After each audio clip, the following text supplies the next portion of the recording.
Polite Enquiries, the fortress.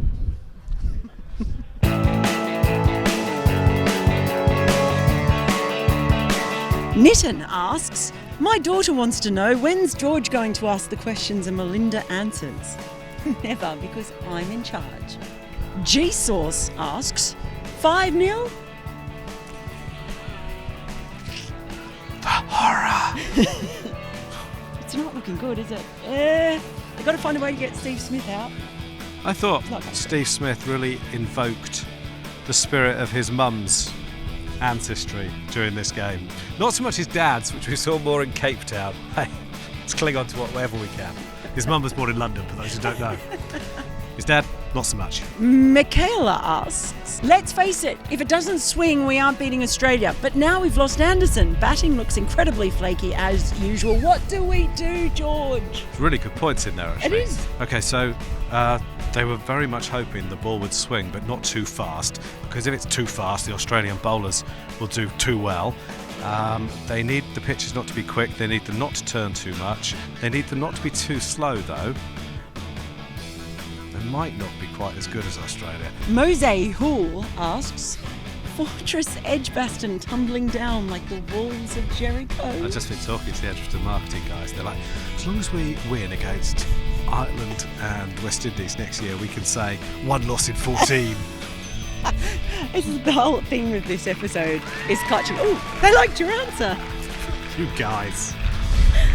This whole episode is basically about straw clutching. You're welcome. Sean asks, Strauss was lauded for England's World Cup win, therefore how much blame should he shoulder for ignoring red ball cricket? What a great question. Who's asked that? It's Sean. Well, that's a really, really good point. It is a really good point. That's why I chose his question. England took their eye off red ball cricket. They started playing white ball cricket in peak season. Red ball cricket was pushed to the margins. Is that the margins of the summer? That's right. So it's played on poor pitches with poor balls quite often that did too much, which exaggerated the skill of doubly medium pacers who tend not to be much good on test wickets. As a consequence, spinners, and there were some talented young spinners, and young fast bowlers weren't given much opportunity, and batsmen didn't learn good techniques. Absolutely. The policies of that Strauss era are partly to blame for this. Absolutely. I've got to be fair though. The policies of the Strauss era are absolutely partly to blame for not winning the World Cup. So, you know. Rebecca asks, would it not be better to pick Sam Curran instead of Denley or whoever as an extra batsman? Bowls and will probably score more than the extra batsman. I do think that's a fairly reasonable point. I think there's a few changes they probably need to make, and I don't think they will change Denley for the next game, because there's probably 2 changes they have to make, which is Jimmy Anderson, who I expect they'll bring in Jofra Archer, and Moeen Ali will probably go out, and they'll probably bring in Jack Leach. But the current thing is, it's a really good point. He's obviously a very gutsy cricketer with bat and ball, and would be an asset to the side. All I would say is that he did sort of look in the Caribbean as if he didn't quite have the pace to be a test bowler, and he has never scored a first-class 100. So, I mean, you don't want him batting at 4, right?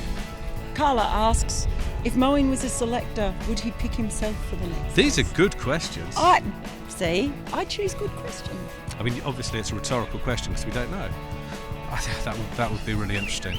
I suspect not. I thought he looked around after he was out, and he looked all the way around the ground, like you do when you maybe made 100, and it looked a bit like a goodbye to me, but we'll see. I'm amazed that you could see that through the tears. Where's Wurzel asks, easy views, though. who would have made the call for Jimmy to play this test match? Oh, loads of people. You always hear with Anderson people saying about him, he knows his own body really well. You hear that a lot whenever he's had some sort of injury. I'm never sure about that expression. A lot of expressions used in cricket which are rubbish. But you do hear that a lot with him. Well, you hear he kept running in. Well, he's not going to stop, is he, as a bowler, and just sort of stand there and deliver? Genuine all-rounder. It is what it is. He used his feet to come down the pitch. He's not going to get a tram. Yeah, there's a lot of meaningless cricket expressions, and that might be one of them. He knows his own body. Who doesn't? Babies, when they put their hand up, look really surprised. But even they, when they need them, they know their nappy changed. Jay asks, is it about time that the ICC put a demerit point system for umpires when they make an excessive number of bad decisions? The umpiring this match was appalling and deserves scrutiny. Well, I think only one of them was appalling. Yeah. I'm going to keep standing up for Alim Dar. I still think he's the best I've ever seen. He made some mistakes in this game, but I think they were forgivable. There were a lot from Joel and... Joel Wilson, I wouldn't let him drive home. I mean, Yeah. I don't believe he can see properly. He is hopeless. And the ICC have to act. I mean, they're bringing the game into disrepute here. If you allow these umpiring mistakes to go on and these guys are called elite, it's a nonsense. I said before the other day, we're not getting the best people involved, and I don't care if it's men or women, I just want the best people, maybe younger people, maybe sportsmen whose careers have ended younger. Get them in quicker, because I can't believe there's not better than this. Stuart asks, courgette or zucchini? Definitely zucchini. We'll see you at Lord's.